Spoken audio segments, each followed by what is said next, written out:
Kembali bersama kami dalam Rakernas PDI Perjuangan. Ada momen menarik saat Ketua Umum Megawati Soekarno Putri bertanya soal siapa yang bersalah membuat kondisi Mahkamah Konstitusi seperti saat ini. Para kader meneriakkan nama Jokowi. Dalam Rakernas beberapa kali Megawati menyoroti dugaan kecurangan dalam pemilu, termasuk dugaan intervensi penguasa soal putusan MK nomor 90 tahun 2023 tentang batas usia pencalonan presiden dan wakil presiden yang memuluskan langkah putra Jokowi Gibran Rakabuming Raka maju di Pilpres tahun ini. Lalu saat Megawati bertanya kepada peserta Rakernas pihak yang bersalah membuat kondisi MK seperti saat ini, para kader berkali-kali meneriakkan nama Presiden Jokowi. Megawati pun meminta kader berteriak lebih kompak dan keras untuk menunjukkan soliditas partai. Ya, itu yang saya bilang masuk di dalam ring satu istana. Apa artinya? Dia adalah tempat yang harus dijaga. Ring satu istana itu saya tahu adalah tempat-tempat yang memang harus dijaga. Artinya supaya apa? Dia berwibawa. Nggak gampang-gampang. Ini yang salah siapa ayo? Ayo.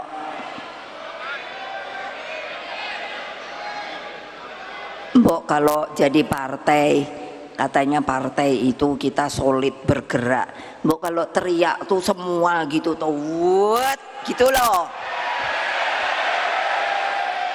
Kok kayaknya masih selalu goyang.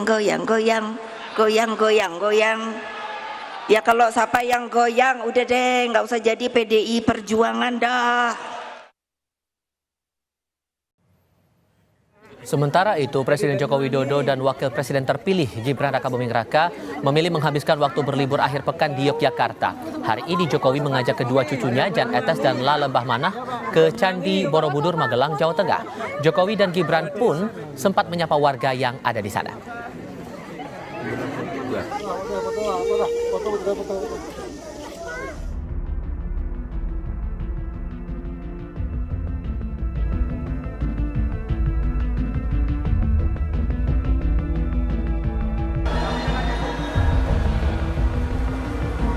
Rakernas kelima PDI Perjuangan seakan jadi penegasan semakin kerasnya PDIP melawan Joko Widodo yang dulu jadi kader kebanggaan. Dalam Rakernas, Megawati berkali-kali menyinggung dugaan kecurangan pemilu yang terstruktur, sistematis, dan masif buah intervensi kekuasaan. Salah satunya putusan Mahkamah Konstitusi nomor 90 tahun 2023 saat MK masih dipimpin Anwar Usman yang juga adik ipar presiden sehingga memuluskan putra Jokowi Gibran Rakabuming Raka berkontestasi di Pilpres 2024. Pemilu ini sering dinyatakan sebagai pemilu loh paling buruk dalam sejarah demokrasi loh.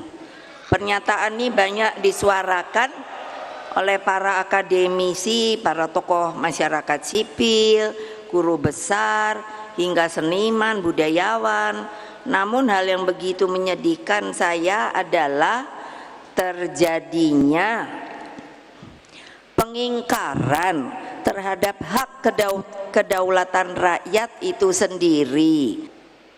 Hal ini dibuktikan melalui praktek penyalahgunaan kekuasaan dengan menggunakan sumber daya negara demi kepentingan elektoral. Intimidasi hukum terjadi atas nama kekuasaan. Beda sikap Presiden Jokowi dan PDI Perjuangan mulai memanas di pemilihan presiden lalu saat Jokowi tak satu jalan dengan pilihan PDIP. Soal kritik keras Megawati di Rakernas, pihak istana angkat bicara. Koordinator Staf Khusus Presiden Ari Dwi Payana menyebut, Presiden Jokowi tidak dalam posisi menanggapi pidato Ketum PDIP karena Rakernas PDIP merupakan agenda internal dan pidato tersebut ditujukan untuk kalangan internal PDIP, ujar Ari. Pertanyaan berikutnya, apakah pernyataan tegas Megawati Soekarno Putri semakin mempertegas sikap politik PDIP 5 tahun mendatang yang akan ditentukan dalam Rakernas kelima PDI Perjuangan? Tim Liputan, Kompas TV.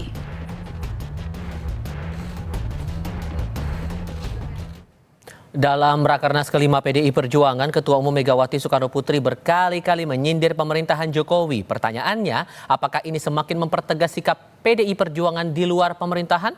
Kita akan berbincang bersama dengan para narasumber. Bergabung saat ini politisi PDI Perjuangan Seno Bagaskoro, lalu juga ada Burhanuddin Muhtadi selaku Direktur Eksekutif Indikator Politik Indonesia, dan Ray Rangkuti selaku Direktur Eksekutif Lingkar Madani. Selamat sore semuanya, apa kabar? Sore. Mas. Terima kasih seluruhnya sudah bergabung bersama kami. Mas Seno, saya pastikan dulu Anda masih bersama kami ya, Mas Seno? Masih. Siap, Oke, Mas Seno, dari kader kan sempat teriakan nama Jokowi, tapi Bu Mega nggak jebut nama sebetulnya. Jadi saya mau mastikin dulu nih, pertanyaan itu disasarnya tujuannya ke siapa? Apakah betul Pak Jokowi atau ada orang lain? Ya, kalau bicara mengenai konteks dari Rakernas kemarin di dalam momen pembukaan, itu kan bisa kita saksikan bahwa yang muncul dari pidato Ibu Ketua Umum beserta teriakan-teriakan spontan dari seluruh kader ini adalah ekspresi suara hati dari seluruh kader PDI Perjuangan termasuk Ibu Ketua Umum yang menyikapi bagaimana dinamika Pilpres kemarin terjadi. Kalau melihat paparan Bu Mega secara komprehensif, maka kita melihat bahwa Ketua Umum sedang menunjukkan sebuah ekspresi kekhawatiran tentang demokrasi yang itu diungkapkan tidak hanya oleh kami sebagai asumsi, tetapi berdasarkan riset, fakta, hukum, bahkan juga analisis dari berbagai pakar. Termasuk dari Pak Sukidi misalnya yang menyampaikan bahwa putusan MK itu telah membuka jalan bagi kembalinya rezim otoritarian populisme di dalam demokrasi Indonesia. Nah, keprihatinan semacam ini memunculkan ekspresi-ekspresi spontanitas yang itu kemudian ditampilkan oleh seluruh kader. Jadi Ibu Ketua Umum menyoroti secara umum bahwa sisi kekuasaan itu dapat selalu hadir dimanapun, termasuk di Indonesia. Maka dari itu kalau kader-kader menemukan hal yang sifatnya relatable, ini relate dengan kondisi saat ini, konteksnya bahwa di dalam kekuasaan itu presiden bisa saja kemudian melakukan hal-hal yang di luar sisi terang kekuasaan, itulah ekspresi yang muncul pada saat pembukaan Rakernas kemarin. Singkat saja, Jadi berarti tegasnya adalah sasarannya ke Jokowi, begitu ya Mas ya? Ya bisa ke siapa saja. Kalau tafsirnya ke mana, saya rasa nanti Bung Ray Rangkuti dan Prof Burhan yang bisa memberikan tafsiran. Oke, Bung Ray, kalau gitu, Bung Ray nafsirinnya gimana tuh? Nggak pakai tafsir lagi itu kalau yang itu mah. Jelas Jokowi maksudnya, jelas PDI mengatakan bahwa mereka mau oposisi. Ngapain lagi pakai tafsir-tafsir itu? Tapi kalau Anda menangkapnya, kenapa kok tidak sampai diterangkan secara tegas begitu oleh Bu Mega sebagai Ketua Umum nama Jokowi di situ? Nunggu kader dulu yang menjawab. Kalau di dalam bahasa Arab itu ada yang namanya, kalau udah tegas nggak perlu diperjelas. Itu dalam kaidah bahasa Arab itu. Kalau udah tegas nggak perlu disebutin. Semua orang udah tahu maksudnya Jokowi. Makanya saya mengatakan nggak pakai tafsir lagi tuh.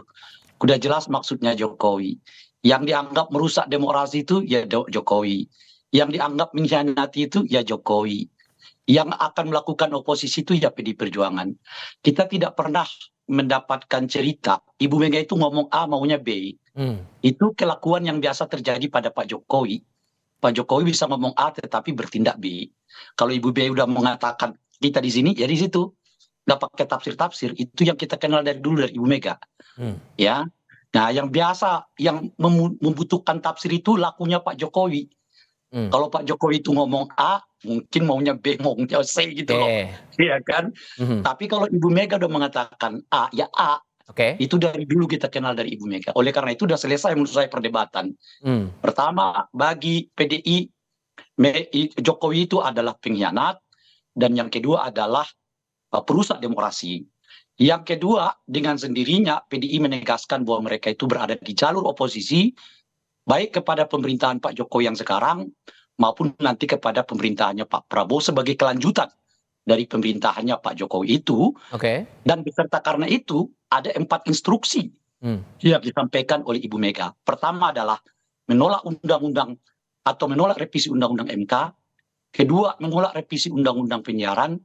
Yang ketiga, menolak revisi undang-undang Kabinet Negara atau Kementerian Negara yang akan membengkak dari 34 menjadi 40. Dan yang keempat, menuntut supaya dilakukan revisi terhadap undang-undang kepolisian yang dianggap bahwa kepolisian sekarang ini sudah berada di bawah tangan presiden setelah sukses dipisahkan oleh Ibu Mega pada tahun 2005 yang lalu dari lingkup militer menjadi lingkup sipil seperti yang dibutuhkan dalam negara yang demokratik. Gitu. Kalau Mas Burhan melihatnya bahwa dari hari pertama kemarin itu dari pidatonya Bu Mega 1 jam 22 menit itu sudah jelas arah sikap politik dari PDI Perjuangan di pemerintahan ke depan?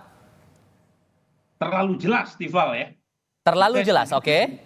Saya setuju dengan Bung Rai.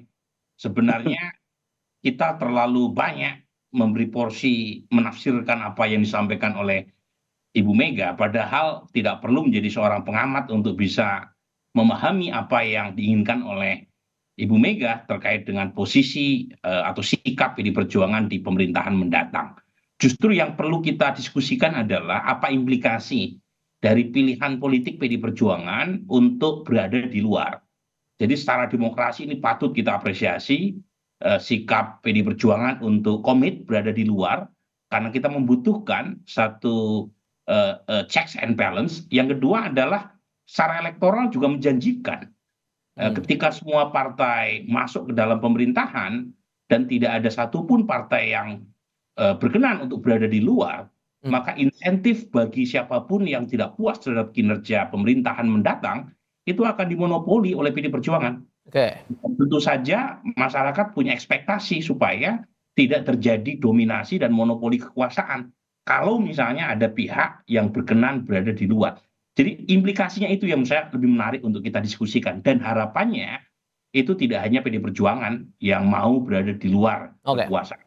Oke, implikasi itu kita menarik cermati, tapi nanti termasuk juga kita akan karena proses rakernas ini masih berjalan juga ya Mas Eno, apakah kemudian sudah ada arah sikap politik dari partai ini akan tegas berada di oposisi di momen rakernas kali ini, atau jangan-jangan di internal ada pandangan yang berbeda, memilih untuk opsi yang lain? Tapi jawabnya nanti ya Mas, kita akan lanjutkan lagi diskusi di segmen berikutnya, usai jeda berikut. Masih bersama kami Aryo Seno Bagaskoro dari PDI Perjuangan, kemudian Burhanuddin Muhtadi dan juga Ray Rangkuti. Mas Seno, terpotong pertanyaan saya di sebelumnya. Di internal partai sendiri apakah juga sudah solid di rakernas kali ini akan berada di luar pemerintahan, atau ada pandangan berbeda nih untuk mempertimbangkan bisalah untuk masuk ke pemerintahan Prabowo Gibran ke depannya? Ya, agenda hari ini kan membahas itu secara mendetail di dalam berbagai komisi dan subkomisi terkait dengan sikap politik. Tetapi kalau bicara tentang kebatinan kader PDI Perjuangan, apalagi dari pidato Ibu Ketua Umum yang begitu prinsipil kemarin, itu kan sebenarnya sudah tertangkap sebuah kebatinan yang ingin kritis terhadap pemerintah. Tapi apapun yang menjadi hasil keputusan dari rakernas ini sifatnya adalah usulan kepada Ketua Umum, Mas. Persoalan nanti kapan kemudian keputusan sikap politik itu akan dibuat, lalu apakah di dalam atau di luar pemerintah, termasuk juga bagaimana sikap politik PDI Perjuangan terhadap berbagai macam undang-undang atau rencana revisi undang-undang yang sedang dibahas, itu yang memiliki kewenangan penuh dan hak prerogatif adalah Ketua Umum. Jadi sifat dari rakernas ini nanti yang akan disampaikan besok di dalam pembacaan rekomendasi eksternal, itu sifatnya adalah usulan kepada Ketua Umum. Nanti apapun yang akan jadi hasil, Bu Mega yang akan menentukan. Tetapi sekali lagi secara kebatinan kader-kader PDI Perjuangan, kami semua punya satu concern yang sama dengan Ibu Mega, bahwa demokrasi kita sedang tidak baik-baik saja, bahwa ini ada sisi gelap kekuasaan yang berusaha mengintervensi, dan bahwa ke depan kita masih harus akan menghadapi pilkada serentak, 2029 kita akan menghadapi pilpres lagi, dan tidak boleh cara-cara kemarin seperti yang kita rasakan di dalam pilpres 2024, yang itu melibatkan abuse of power, melibatkan intervensi aparat, melibatkan intimidasi dan lain sebagainya, tidak boleh terulang di pemilu-pemilu berikutnya. Sikap itu ada di dalam batin kami semua hari ini. Persoalan kapan itu nanti akan menjadi sikap resmi partai yang tertulis, yang tertuang dalam hitam di atas putih, yang itu akan mewarnai catatan merah sejarah Republik. Ini masalah timing ini yang akan mengumumkan adalah Ketua Umum Ibu Megawati Soekarno Putri. Kurang lebih gambarannya seperti itu. Oke, kita tahan dulu, kita akan jeda sebentar sekali lagi karena kita akan dengarkan kumandang azan maghrib untuk wilayah DKI Jakarta, dan kita akan berikut ini.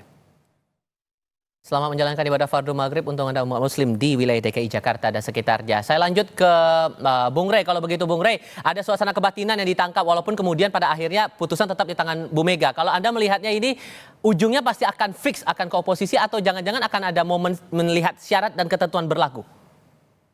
Kita ini terlalu banyak di bawah pengaruh politik gaya Pak Jokowi gitu loh Pak.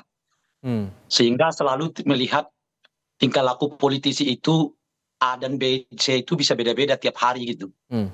Itu efek dari gaya Jokowi yang memang hari ini ngomong A, besok bertindak C, besok lagi ngomong yang lain gitu loh, Pak.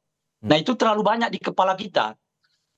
Itu sebetulnya bukan karakter Ibu Mega, itu maksud saya. Ibu Oke. Mega itu dari dulu kita kenal, kalau udah ngomong A ya dia nggak. Bahkan untuk tindakan kayak begitu dia nggak populer pun, dia tempuh kok. Ketika beliau mengatakan bahwa Pak Jokowi itu petugas partai, semua orang marah. Tapi dia nggak pernah mencabutnya. Karena itu di konstitusi partainya, itu di ADART partai itu ada yang kayak gitu. Nah, oleh karena itu tidak perlu ada tafsir-tafsir yang macam-macam lagi kepada Ibu Mega. Yang bisa kita sampaikan itu, terima kasih Ibu Mega, Anda udah menegaskan kembali betapa penting demokrasi ini dirawat.